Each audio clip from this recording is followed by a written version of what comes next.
everybody, it's Dr. Chabot, and in this video we're going to examine the circular motion that comes from the magnetic force. So if we recall this Lorentz force equation, we know here that the force from an electric field is going to be parallel to the electric field itself. So it's either going to go with the field for positive charges or opposite the field for negative charges. But if we look at the magnetic force over here, the QV cross B term, we'll notice that the force is actually going to be perpendicular to the magnetic field and actually to the initial velocity.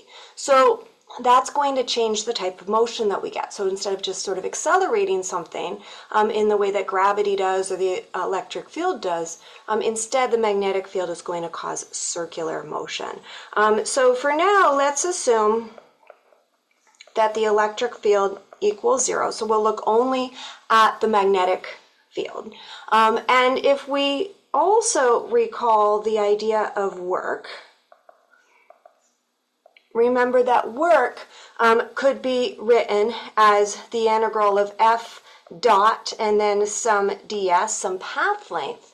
Well, if we imagine, right, that if something is moving, in some trajectory, right, then at any given motion, at any given moment in that trajectory, the velocity vector is tangent to that, as is our ds vector, right? So we see here that the velocity vector is going to be parallel to ds, which means that the force is going to be perpendicular to ds also. So the force is always perpendicular to your tiny little path length. And then this was the dot product, which takes parallel components. So what that means for the entire result of this is that the work is going to be equal to 0 because f dot to ds is going to be 0. So the work is equal to 0. Now, why did I bring that up? Work is equal to, again, if we recall things from mechanics, the work is equal to our change in our kinetic energy, our work kinetic energy theorem. So if my work is 0, then my changing my kinetic energy is 0, which means that there's no change, given that there's no change in the mass of my object, which here we do not have. So then there's no change in the speed. So basically, an idea here is that the magnetic force does no work on moving charges, and therefore it does not change the speed. But what does it change? Well, if we remember back to mechanics, if we had a force that was perpendicular to our motion, it only changes the direction of our motion. So if we look at what this will look like, if I am, say, at one point moving in this direction, that's my, my velocity at some instant, then my force, my magnetic force, again, we're focusing on that, is going to be, say, perpendicular to this. And I'm just choosing that particular direction there. This would be, let's say I have that would work, if you want to test your right-hand rule, that would work if I have a B out of the page and I have some positive charge moving like this. Then what that's going to do is it's going to cause it to start to move in a circle. And as it starts to move in a circle, then its velocity, if you do your V cross B again with your right-hand rule, its velocity changes, which means its magnetic field, the force from the magnetic field, also changes.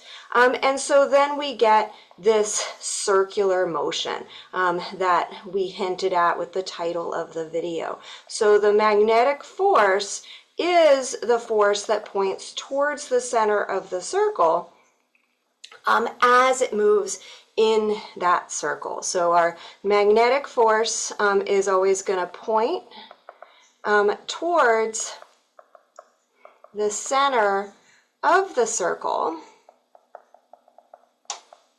And if it's the only force acting,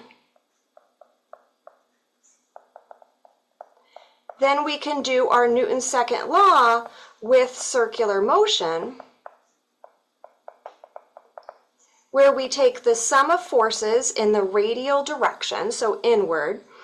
In that case, that's going to simply be equal to my magnetic force. So that's going to be equal to the magnitude of my magnetic force pointing towards the center of the circle.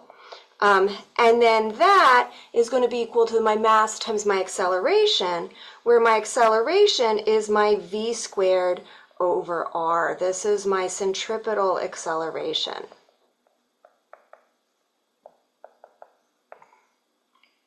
So we can look at this. So if this is the only force acting, then we can say that then the magnitude of FB here, right, and that would be our Q, V, B, sine theta, where the theta is the angle between V and B. So in the one that I was drawing, they're perpendicular, so that would just be the sine of 90, and it would go away, would equal mv squared over r.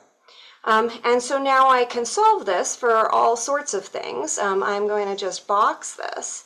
That v, to be clear, that v is my tangential speed. So this v is equal to the tangential speed squared divided by r. So that v is v tangential. And so I end up with this result. And one example of that is maybe I could get the radius of this circle. I see that that would be equal to mv over qb sine theta. I could also solve it for the mass, or depending on what the unknown is in this equation. So that gives me my characteristic circular motion. If my v is perpendicular to b, so I'm going to attempt to draw, say, a magnetic field that's just pointed in some direction where I can try to get maybe a 3D rendering going.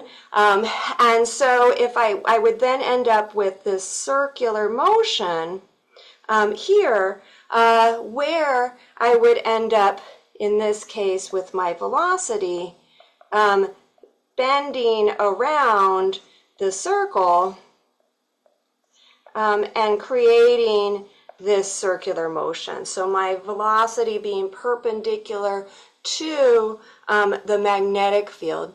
And then that would give me over here, you know, that kind of motion in a plane. So I get here just motion in a plane that the velocity was initially in, that the velocity and the force are in. And the plane would have B as its perpendicular.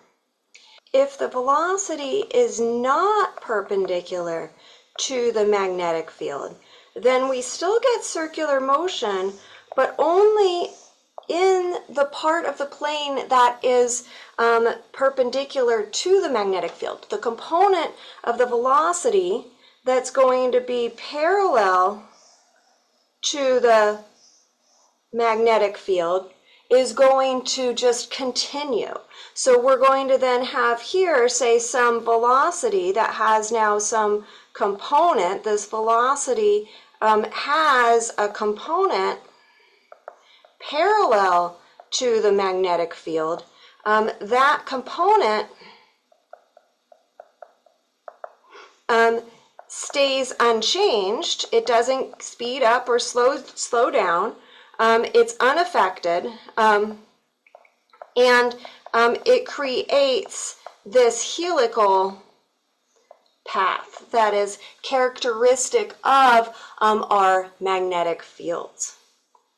Okay, so the nutshell here is that magnetic fields, magnetic forces do no work on moving charges. They don't change the speed, they only change the direction, and we get circular motion.